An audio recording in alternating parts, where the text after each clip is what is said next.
Hello दोस्तों, स्वागत है आपका हमारे यूट्यूब चैनल पढ़ो सेंटर पर। मैं हूं आपका साथी मनीष कुमार। दोस्तों, आज का वीडियो दिसंबर 2021 से मई 2022 के राष्ट्रीय घटनाक्रम पर आधारित है। इस वीडियो में महत्वपूर्ण लगने वाले सभी राष्ट्रीय घटनाक्रमों को शामिल किया गया है।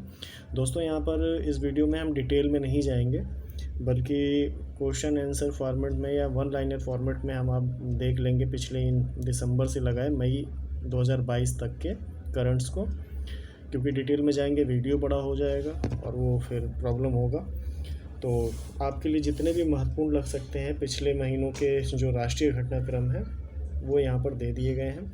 और ये वीडियो इस माह आयोजित होने वाली सभी परीक्षाओं में महत्वपूर्ण होगा। जून माह का करंट आपको पिछले वीडियो में दिया ही जा चुका है, और जिन्होंने उस वीडियो को नहीं देखा है वो डिस्क्रिप्शन में उसका लिंक दिया जाएगा, तो आप वहाँ पर जाकर देख सकते हैं।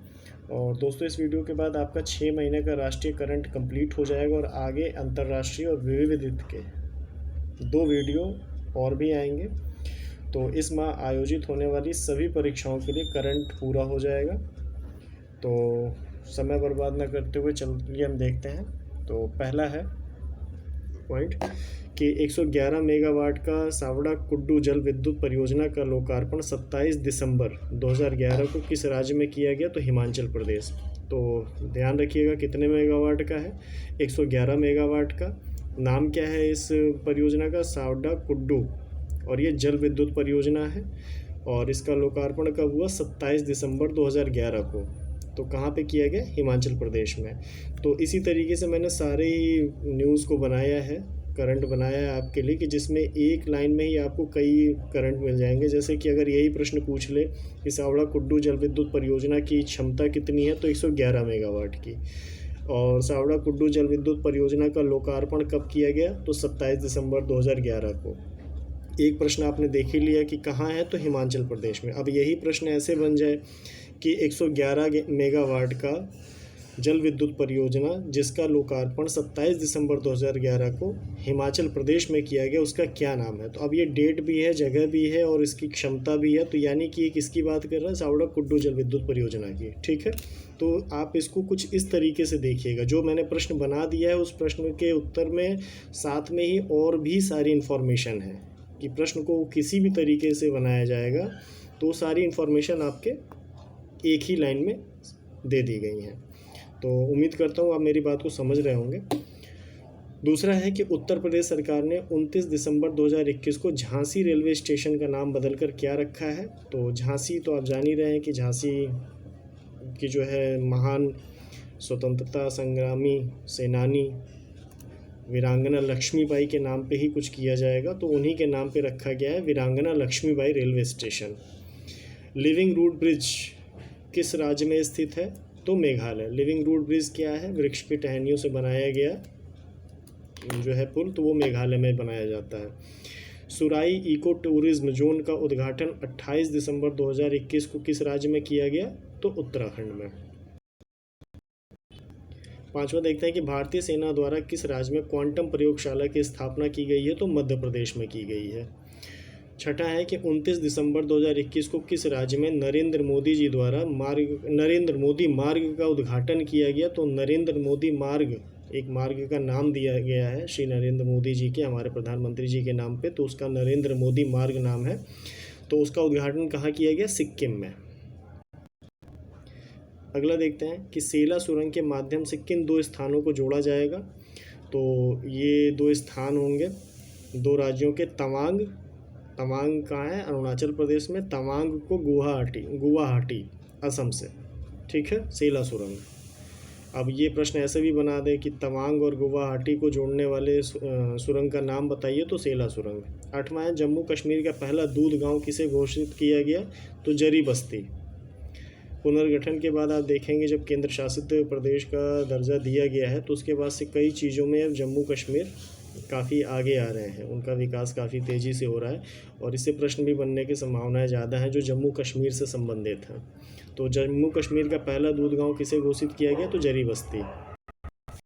अगला देखेंगे 4 जनवरी 2022 को मणिपुर में किस नदी पर स्टील ब्रिज का उद्घाटन किया गया? तो बराक नदी पर। स्टील से बनाया गया है इस ब्रिज को मणिपुर में, और इस बराक नदी पर स्थित है।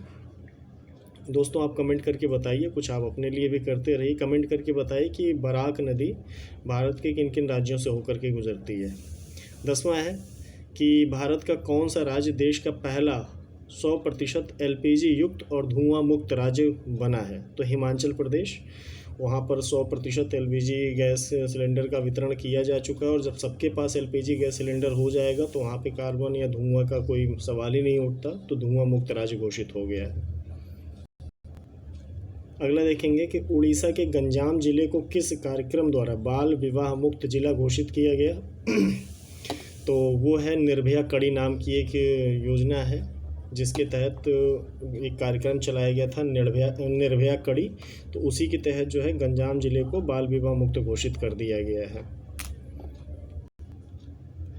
अगला देखते हैं कि 5 जनवरी, ये 12.5 मत लिखिएगा, 12वां टॉपिक है, और ये 5 जनवरी 2022 को किस राज्य सरकार द्वारा student startup and innovation policy 2.0 launch किया गया? तो गुजरात सरकार के द्वारा। अगला है कि किस स्थान पर 6 जनवरी 2022 को भारत के पहले ओपन रॉक संग्रहालय का उद्घाटन किया गया? तो हैदराबाद में। कई जगहों से यहाँ पे ला के रॉक यानी पत्थर रखे गए हैं, जो अपने आप में एक विशिष्ट हैं। डिटेल में कभी देखेंगे, अभी फ़िलहाल हम यहाँ वन लाइनर ही जान लेते हैं कि 6 जनवरी को किया गया ओपन रॉक संग्रहालय, और कहाँ पे किया गया? तो हैदराबाद में। भारतीय मानक ब्यूरो का 6 जनवरी 2022 को कौन सा स्थापना दिवस मनाया गया? तो 75वां मनाया गया, यानी कि भारतीय मानक ब्यूरो का गठन जो है 6 जनवरी को हुआ था, और ये 75वां स्थापना दिवस है। अगला है कि 15वां है कि जनवरी 2022 को भारत ने धारचूला नामक स्थान पर महाकाली नदी पर एक पुल निर्माण के लिए किस देश के साथ समझौता किया है? तो नेपाल। अब इसमें इस प्रश्न में भी प्रश्न देखते हैं कि भारत ने धारचूला, तो ये याद रखिएगा, भारत ने धारचूला नामक स्थान पर महाकाली नदी, ये सब आप अगर नोट्स बना रहे हैं तो अंडरलाइन करते जाइएगा कि धारचूला में महाकाली नदी पर पुल निर्माण किया गया है, और उसके लिए किस देश के साथ समझौता किया गया है? नेपाल के साथ। अगला है 16वां कि गुजरात के केवड़िया रेलवे स्टेशन का नाम बदलकर क्या कर दिया गया है? तो केवड़िया रेलवे स्टेशन कहाँ है? गुजरात में है, और इसका नाम अब क्या हो जाएगा? एकता नगर। उत्तर प्रदेश सरकार ने किस जिले के 4 गाँव को राजस्व गाँव घोषित किया है? तो बहराइच। लगता है धीरे धीरे बहराइच का काफ़ी विकास हो जाएगा, क्योंकि केंद्र सरकार और राज्य सरकार का ध्यान बहुत ज़्यादा है बहराइच, बलरामपुर, श्रावस्ती, इन क्षेत्रों में। और बहुत से आप देखेंगे, चाहे जनगणना संबंधी डेटा हो या किसी चीज़ में, तो वो काफ़ी पिछड़ रहे थे अन्य जिलों की अपेक्षा। तो एक बहुत ही बढ़िया पहल है राज्य सरकार और केंद्र सरकार के द्वारा। तो ये देख लेते हैं, उत्तर प्रदेश सरकार ने किस जिले के 4 गाँव को राजस्व गाँव घोषित किया है? तो बहराइच। 18वां है कि खादी से बना विश्व का सबसे बड़ा राष्ट्रीय ध्वज का प्रदर्शन कहाँ किया गया? विश्व के सबसे बड़े राष्ट्रीय ध्वज, किसी भी देश के राष्ट्रीय ध्वज, वो भी विश्व के ही सबसे बड़े, तो वो जैसलमेर में। 19वां है जिला स्तरीय सुशासन सूचकांक जारी करने वाला देश का पहला राज्य कौन सा है जो जिला स्तरीय सुशासन सूचकांक जारी करता है? तो जम्मू एवं कश्मीर। 20वां है भारत के किस राज्य में 26 जनवरी 2022 को ग्राम वन का शुभारंभ हुआ गणतंत्र दिवस के दिन? तो वो है कर्नाटक। ग्राम वन का शुभारंभ करने वाला राज्य कर्नाटक। अगला देखेंगे 21वां कि डिजिटल संसद ऐप का शुभारंभ कब किया गया? तो ये डेट महत्वपूर्ण है, 27 जनवरी 2022, गणतंत्र दिवस के अगले दिन। 22वां है कि 27 जनवरी 2022 को किस राज्य में पहली बार मालगाड़ी पहुंची? तो मणिपुर। अब इन पूर्वोत्तर के इन राज्यों को भी रेल के माध्यम से जोड़ा जा रहा है, तो ये अपने आप में एक ऐतिहासिक रहा कि पहली बार मालगाड़ी पहुंची है मणिपुर में। 23वां है कि केंद्रीय रक्षा मंत्रालय द्वारा दवाओं की होम डिलीवरी के लिए 31 जनवरी 2022 को शुरू की गई योजना का क्या नाम है? तो सेहत योजना। ध्यान रखिएगा कि ये सेहत योजना किस मंत्रालय द्वारा शुरू किया गया है? तो केंद्रीय रक्षा मंत्रालय के द्वारा। गलती से भी मंत्रालय आप दूसरा मत लगाइएगा, ये केंद्रीय रक्षा मंत्रालय का पहल है कि ये दवाओं की होम डिलीवरी के लिए 31 जनवरी 2022 से शुरू किया गया। 24वां है किस राज्य में राजीव गांधी ग्रामीण भूमिहीन कृषि मजदूर न्याय योजना की शुरुआत की गई है? तो छत्तीसगढ़ राज्य में। अब ये प्रश्न अगर ऐसे ही आ जाए, उन ऑप्शन में उन राज्यों के नाम आ जाएं जहां पर कांग्रेस की गवर्नमेंट है, कांग्रेस के सहयोग से सरकार बनी हुई है, तो ये कन्फ्यूज़न हो सकता है, तो इसलिए आप ध्यान रखिएगा कि राजीव गांधी ग्रामीण भूमिहीन कृषि मजदूर न्याय योजना कहाँ शुरू की गई, तो छत्तीसगढ़ में। 25वां है आदि बद्री बांध का निर्माण कहाँ किया जा रहा है, तो हरियाणा का जिला है यमुनानगर, वहाँ पे किया जा रहा है आदि बद्री बांध का निर्माण। 26वां है केसर बाउल परियोजना में उत्तर पूर्व के कौन कौन से राज्य सम्मिलित हैं। केसर आप जान ही रहे हैं, बाउल यानी कटोरा, तो ये एक परियोजना है जिसमें केसर के उत्पादन को बढ़ावा दिया जा रहा है। तो उत्तर पूर्व का, नॉर्थ ईस्ट का, हालांकि केसर का सर्वाधिक उत्पादन आप देखेंगे तो जम्मू कश्मीर में है, लेकिन इसके उत्पादन का सर्वाधिक उत्पादन को बढ़ावा देने के लिए उत्तर पूर्व के राज्यों को दिया जा रहा है। उसमें 2 राज्य हैं, मेघालय और अरुणाचल प्रदेश। फिर से देख लेते हैं, केसर बाउल परियोजना में उत्तर पूर्व के कौन कौन से राज्य सम्मिलित हैं, तो मेघालय और अरुणाचल प्रदेश।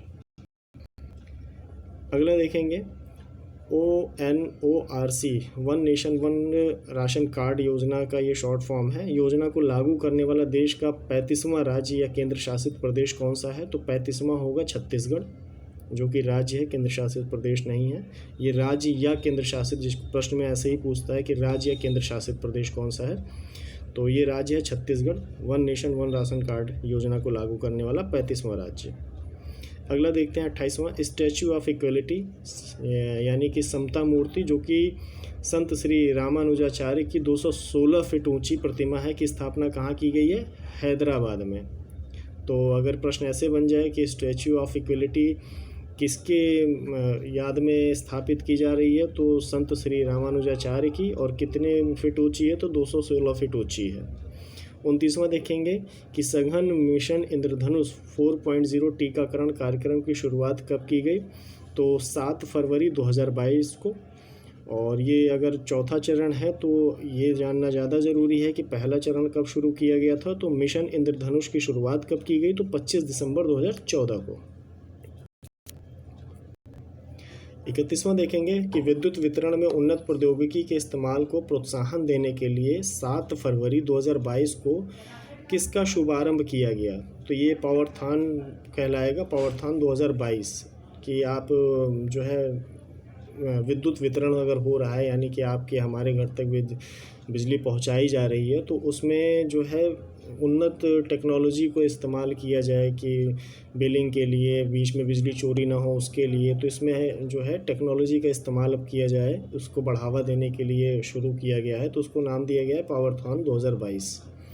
32वां देखेंगे कि रेलवे सुरक्षा बल द्वारा मानव तस्करी रोकने के लिए किस अभियान की शुरुआत की गई है, तो ऑपरेशन आहट। ध्यान रखिएगा, प्रश्न ऐसे भी बन सकता है कि ऑपरेशन आहट किसके द्वारा शुरू किया गया है, तो रेलवे सुरक्षा बल के द्वारा, और किससे संबंधित है, मानव तस्करी को रोकने से संबंधित है। अगला है कि भारत के किस सुरंग को, यहाँ हो गलत टाइप हो गया है, किस सुरंग को विश्व के सबसे लंबे राजमार्ग सुरंग के रूप में Guinness book of world record में दर्ज किया गया है, तो अटल टनल को। और 34वां भी इसी से संबंधित है कि अटल टनल किस दर्रे से गुजरती है, तो रोहतांग दर्रे से। तो आपके लिए होमवर्क ये है कि आप कमेंट करके बताएं कि अटल टनल की लंबाई कितनी है। थोड़ा खुद भी सर्च करेंगे तो आपका ये प्रश्न काफ़ी स्ट्रॉन्ग हो जाएगा, आपके दिमाग से फिर नहीं निकलेगा, आपको याद रहेगा परीक्षा हॉल में भी बैठ के। तो इसलिए कुछ काम मैं आप लोगों को बताता रहता हूँ कि आप कमेंट करके बताएं। आप नहीं बताते हैं, ये आपकी मर्ज़ी है, लेकिन अगर आप ऐसा करेंगे, हमारे साथ चलेंगे, तो आपको चीज़ें याद रहेंगी। तो इसलिए कमेंट करने वाली बातों को आप कमेंट ज़रूर किया करें, आप सर्च किया करें और बताया करें। बाकी नहीं मिलेगा तो हम ही हम बताएंगे ही आपको। 35वां है कि किस राज्य में प्रत्येक ज़िले में कैंसर रोकथाम के लिए होम एक्सप्रेस की शुरुआत की गई है, तो महाराष्ट्र में कैंसर रोकथाम के लिए होम एक्सप्रेस। 36वां देखेंगे कि लगातार दूसरे कार्यकाल हेतु नियुक्त मणिपुर के मुख्यमंत्री का क्या नाम है, तो एन बीरेन्द्र सिंह। ठीक है, ये दूसरी बार फिर से इनको नियुक्त किया गया है। 37वां देखते हैं कि लगातार दूसरे कार्यकाल हेतु नियुक्त उत्तराखंड के मुख्यमंत्री का क्या नाम है, पुष्कर सिंह धामी। अब इसमें से आपको लग सकता है कि ये तो सबको पता है, कभी कभी होता है कि सबको नहीं पता होता है, और पता होता भी है तो फिर ये दिमाग में एग्जामिनेशन हॉल में ये रहता है कि नहीं यही होंगे, और परीक्षा हॉल में कभी कभी अगर पेपर सेट करने वाले के मन में आ जाए तो वो कुछ ऐसे मिलते जुलते नाम आपके सामने रख देंगे कि आप खुद भी कंफ्यूज हो जाएंगे। तो इसलिए इस प्रश्न को यहाँ रखा है मैंने। 38वां देखेंगे कि लगातार दूसरे कार्यकाल हेतु नियुक्त गोवा के मुख्यमंत्री कौन है, प्रमोद सावंत। 39 पंजाब के आम आदमी पार्टी से संबंधित नए मुख्यमंत्री कौन बने हैं? तो भगवंत मान, जो पहले सांसद भी रहे और उससे पहले सिंगर भी रहे और आम आदमी पार्टी से जुड़े रहे, तो वही सीएम बने हैं वहाँ पे। तो आम आदमी पार्टी की सरकार बनी है पंजाब में। 40वां देखेंगे कि उत्तर प्रदेश विधानसभा चुनाव कितने चरणों में आयोजित किया गया? 7 चरणों में। 41वां है कि किस राज्य में 13 नए जिलों का गठन किया गया है? तो आंध्र प्रदेश में। 42वां है हर गांव में पुस्तकालय वाला देश का पहला जिला कौन सा है? ऐसा गांव जिसमें हर गांव, ऐसा जिला जिसके हर गांव में पुस्तकालय लाइब्रेरी बनाई गई है, तो वह है जामताड़ा। और जामताड़ा कहाँ है? झारखंड में। काफ़ी चर्चा में रहा, एक वेब सीरीज़ भी आई जामताड़ा के नाम पे, तो वो क्यों आई ये आप देखिएगा, सर्च करिएगा, और कभी टॉप करंट न्यूज़ में हम इसको लेंगे, आपको बताया जाएगा। तो 43वां है भारत का पहला स्किल इंडिया इंटरनेशनल सेंटर कहाँ स्थापित किया गया है? ये गलत टाइप हुआ है, ये स्किल नहीं स्किल इंडिया होगा। स्किल इंडिया इंटरनेशनल सेंटर कहाँ स्थापित किया गया है? तो कौशल विकास संस्थान भुवनेश्वर में। 44वां देखेंगे कि राज्य ऊर्जा जलवायु सूचकांक, जो कि नीति आयोग द्वारा जारी किया जाता है, में बड़े राज्यों में किस राज्य का प्रथम स्थान है? तो दोस्तों बड़े राज्यों में प्रथम स्थान है गुजरात का। अब इसी में नोट में देख लेंगे आगे कि छोटे राज्यों में प्रथम स्थान किसका होगा? तो गोवा का। और हम उत्तर प्रदेश के हैं, उत्तर प्रदेश की कोई परीक्षा लगी हुई है या उत्तर प्रदेश का करंट जानना चाहते हैं, तो इस सूचकांक में उत्तर प्रदेश का स्थान 13वां और केंद्र शासित प्रदेश में प्रथम स्थान किसका हो जाएगा? चंडीगढ़ का। 45वां देखते हैं कि दृष्टिबाधित लोगों के लिए भारत का पहला रेडियो चैनल कहाँ शुरू किया गया? तो नागपुर में। और इस रेडियो चैनल का क्या नाम दिया गया है? रेडियो अक्ष। ठीक है, तो ये ध्यान रखिएगा, भारत का पहला। देखिए ज़्यादातर परीक्षाओं में देखेंगे आप, तो जो पहला होता है, प्रथम होता है, तो इस टाइप के जो न्यूज़ होते हैं या करंट होते हैं, या विश्व में प्रथम कुछ हो गया हो, या फिर भारत में कुछ प्रथम हो, आपके राज्य में जिस भी आप राज्य से संबंधित हैं उस राज्य का कुछ प्रथम या पहला या पहली बार, तो वो ज़्यादा चांसेस होते हैं परीक्षा में उन प्रश्नों के आने की। तो करंट जब आप कहीं से भी पढ़ें, चाहे इस चैनल पे पढ़ें या किसी मैगज़ीन से पढ़ें या न्यूज़पेपर से पढ़ें, तो आप उसको नोट डाउन ज़रूर करें, जहाँ पर पहला, पहली बार, प्रथम इस तरीके के शब्दों से संबंधित या इस तरीके की कोई न्यूज़ है आपके पास, तो आपको उसको ज़रूर नोट डाउन करना चाहिए और ज़्यादा ध्यान देना चाहिए कि ये चांसेस उस टॉपिक के या उस न्यूज़ के आपकी परीक्षा में आने के चांसेस 99% होते हैं, तो ये आप ध्यान रखिएगा। 46वां देखेंगे कि 21 अप्रैल 2022 को भारत सरकार की किस योजना को लोक प्रशासन में अच्छे प्रदर्शन के कारण प्रधानमंत्री पुरस्कार 2022 में दिया गया है? प्रधानमंत्री पुरस्कार 2020 लोक प्रशासन में अच्छे प्रदर्शन के लिए। तो वो कौन सी योजना है? तो उड़ान योजना, उड़े देश का आम नागरिक। ठीक है, और ये योजना आप जान ही रहे होंगे, नहीं जान रहे तो उसके डिटेल में हम फिर कभी देखेंगे। अभी आप ये जान लीजिए कि ये उड़े देश का आम नागरिक यानी कि हवाई यात्रा से संबंधित योजना है, जिसमें आम आदमी के लिए हवाई यात्रा का खर्चा काफ़ी कम किया गया है और बेहतर कनेक्टिविटी बनाई गई है। नए हवाई अड्डों का निर्माण हो रहा है, नए रूट्स बनाए जा रहे हैं, तो नए आपके लिए एयरपोर्ट्स बनाए जा रहे हैं, तो ये इसी उड़ान योजना के अंतर्गत ही ये सारी चीज़ें हो रही हैं। तो इसी को जो है प्रधानमंत्री पुरस्कार 2020 प्रदान किया गया लोक प्रशासन में अच्छे प्रदर्शन के कारण। 47वां देखेंगे कि 40वां हुनर हाट का आयोजन किस राज्य में किया गया है? तो मुंबई में, महाराष्ट्र में। राज्य पूछा था लेकिन मैंने स्थान लिखा, उसके बाद राज्य लिखा है, तो मुंबई महाराष्ट्र राज्य में आता है। तो 40वां, ये ध्यान रखिएगा, 40वां है, 40वां हुनर हाट। अगला देखते हैं कि प्रधानमंत्री नरेंद्र मोदी जी द्वारा 108 फीट ऊंची भगवान हनुमान जी की प्रतिमा का उद्घाटन कहाँ पर किया गया? तो मोरबी, गुजरात। एक स्थान है गुजरात में मोरबी, वहाँ पर किया गया। और इस प्रतिमा की ऊंचाई कितनी है? 108 फीट। और ये किनकी प्रतिमा है? तो भगवान श्री हनुमान जी की प्रतिमा है और मोदी जी द्वारा इसका उद्घाटन किया गया है। 49वां है वैक्यूम आधारित सीवरेज अपनाने वाला भारत का पहला शहर कौन सा है? तो पहला शहर भारत का जिसने वैक्यूम आधारित सीवरेज सिस्टम अपनाया है वो है आगरा।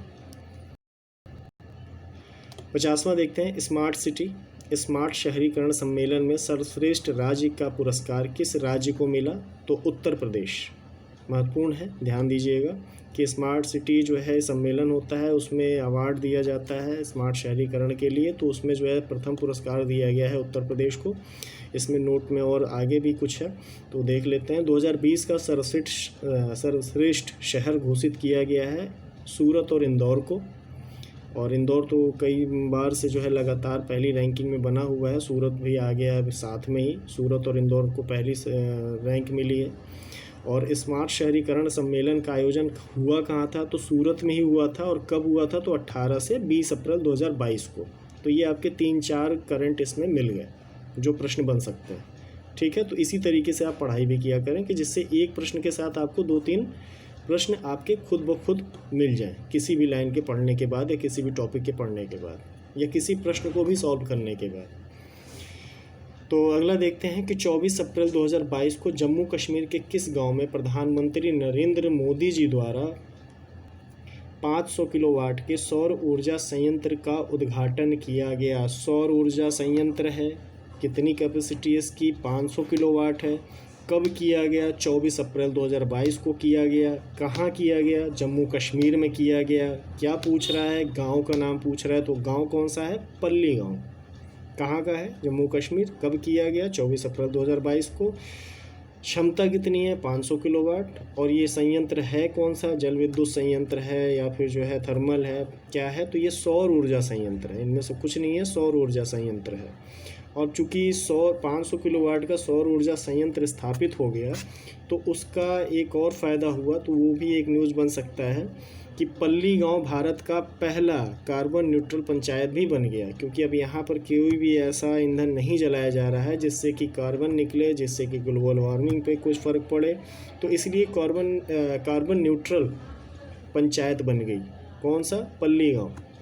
ठीक है, तो पहला वाला जो जैसा भी मैंने ऊपर बताया कि जो पहला होता है उस पर विशेष ध्यान देते हैं, तो उसको ध्यान देते हुए मैंने आपके लिए यहाँ पर एक लाइन और ऐड कर दी है कि पहला कार्बन न्यूट्रल पंचायत।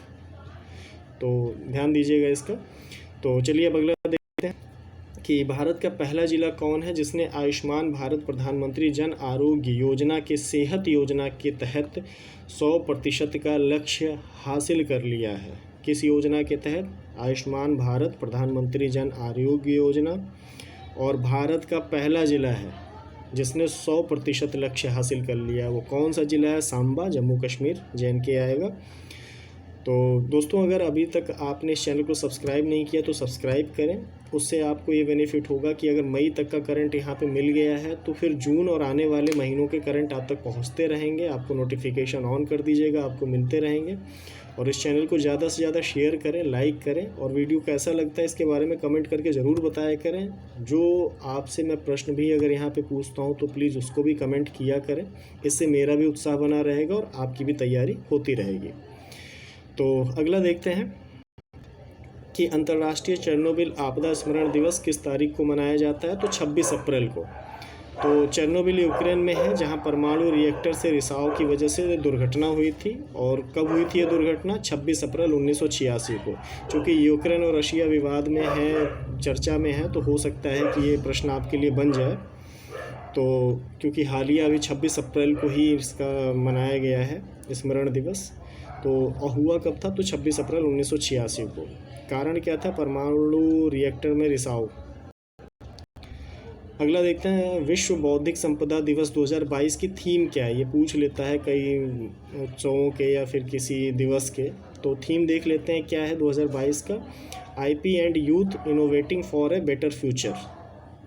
ठीक है, और विश्व बौद्धिक संपदा दिवस मनाया कब जाता है? तो 26 अप्रैल को। अगला देखेंगे विश्व टीकाकरण सप्ताह 2022 का विषय क्या था? तो यहाँ ऊपर जैसे थीम था तो वही विषय या थीम एक ही बात है। तो विश्व टीकाकरण सप्ताह 2022 का विषय क्या था? तो लॉन्ग लाइफ फॉर ऑल। ये याद रखिएगा, हो सकता है आ जाए क्योंकि हाल ही अभी अप्रैल की ही न्यूज़ है ये। और ये भी ध्यान देने लायक है कि विश्व टीकाकरण सप्ताह मनाया कब जाता है? तो 24 से 30 अप्रैल 2022 को ही मनाया गया। अगला देखेंगे कि लगातार दूसरी बार राष्ट्रीय अनुसूचित जाति आयोग के अध्यक्ष पद पर किसे नियुक्त किया गया है? तो ये हैं विजय सांपला जी। पिछली बार भी ये नियुक्त हुए थे मध्य प्रदेश के। तो अब आपके लिए यहाँ फिर से मैं एक होमवर्क दे रहा हूँ कि आप मुझे कमेंट करके बताएं कि राष्ट्रीय अनुसूचित जाति आयोग संविधान के किस अनुच्छेद के तहत है। उम्मीद करता हूँ आप कमेंट ज़रूर करेंगे और बताएंगे ज़रूर। अगला देखते हैं कि देश के नए थल सेना अध्यक्ष 30 अप्रैल 2022 को कौन नियुक्त हुए। तो वो हुए लेफ्टिनेंट जनरल मनोज सी पांडे जी, अगले हमारे जो है थल सेना अध्यक्ष हैं। और अगला देखेंगे कि विश्व प्रेस स्वतंत्रता सूचकांक जो कि रिपोर्टर्स विदाउट बॉर्डर्स द्वारा जारी किया जाता है में भारत का क्या स्थान है। तो भारत का स्थान है 150वां। और 2021 में क्या था इसका स्थान, पोजीशन क्या थी, रैंकिंग क्या थी, तो 142वीं रैंक थी 2021 में। तो ये ध्यान रखिएगा कि ये 2022 का है। 2022 में क्या रैंक है, तो 150वीं है और 2021 में 142वीं। आजकल परीक्षा में इस तरीके के प्रश्न बन जा रहे हैं कि परीक्षा हो रही है 2022 में और रैंक पूछ ली जा रही है 2021 की, तो और हम रट के जाते हैं इसी वर्ष की। तो आप दोनों वर्ष, पिछले वर्ष और इस वर्ष दोनों का देखा करें, क्योंकि कभी ये भी हो सकता है कि कितने का अंतर, अभी तक फ़िलहाल ऐसे प्रश्न बने नहीं है, लेकिन मेरे दिमाग में ये बात आई कि ऐसा भी हो सकता है कि कितने अंतर पूछ ले कि कितने का अंतर है दोनों वर्षों की रैंकिंग में, या कितनी वृद्धि हुई या कितनी कमी हुई पिछले वर्ष की रैंकिंग के मुताबिक। तो अभी तक ये बना नहीं, तो अगर ऐसा बन गया तो बहुत ही आप समझ सकते हैं कि डेंजर वाला क्वेश्चन होगा वो। तो फिलहाल आप तैयार रहें किसी भी चैलेंज के लिए। और अगला देखेंगे, और देखिए इस चैनल से जुड़ने से आपको यही फ़ायदा है कि आप मल्टी डायमेंशनल थिंकिंग आपकी डेवलप की जाएगी। आप किसी भी प्रश्न को किसी भी एंगल से करने के लिए मजबूत किए जाएंगे, आप उसके लिए तैयार किए जाएंगे। तो आपसे फिर से कहूँगा कि इस चैनल को ज़्यादा से ज़्यादा सब्सक्राइब करें, ठीक है। अगला देखते हैं, FAO द्वारा जारी the state of world forest report 2022 के अनुसार विश्व के कुल भूसतह का कितना प्रतिशत क्षेत्र वनाच्छादित है, यानी कितने वन हैं पूरे पृथ्वी पे। तो वो है 31%। और अगर हेक्टेयर में देखेंगे तो 4.06 बिलियन हेक्टेयर। बहुत ही महत्वपूर्ण है ये, आप इसको रट लीजिए, क्योंकि ये अब आने वाले कोई भी एग्ज़ाम, चाहे इस वर्ष चाहे उस वर्ष, चाहे प्री चाहे मेंस, किसी भी परीक्षा का अगर होता हो तो उसमें आपके लिए एक डेटा हो जाएगा, आप दे सकते हैं एनवायरनमेंट से रिलेटेड अगर कोई भी प्रश्न आता है तो ध्यान रखिएगा 31% है और 4.06 बिलियन हेक्टेयर है। 2022 की रिपोर्ट है, वर्ल्ड फॉरेस्ट रिपोर्ट। अगला देखेंगे कि देविका परियोजना किस नदी और किस राज्य में स्थित है। दो प्रश्न एक साथ। तो देविका नदी पर है और जम्मू एंड कश्मीर के उधमपुर जनपद में है, ठीक है। अगला देखेंगे कि 21 जून 2022 को सफदरजंग रेलवे स्टेशन नई दिल्ली से, ध्यान दीजिएगा इसमें कई प्रश्न हैं इस लाइन में। 21 जून 2022 को सफदरजंग रेलवे स्टेशन नई दिल्ली से रामायण सर्किट पर यात्रा करने वाली किस ट्रेन का शुभारंभ किया गया है। तो उस ट्रेन का नाम है भारत गौरव पर्यटक ट्रेन। ये किस सर्किट पर चलेगी, रामायण सर्किट पर, जो कि पहले ही एक रामायण सर्किट की ट्रेन चल भी रही है। और कहाँ से शुरुआत हुई है, तो सफदरजंग रेलवे स्टेशन नई दिल्ली में है, वहाँ से शुरू किया गया इसको, हरी झंडी दिखाएगी। और डेट कौन सी है जब ये भारत गौरव पर्यटक ट्रेन चलाएगी, तो 21 जून 2022।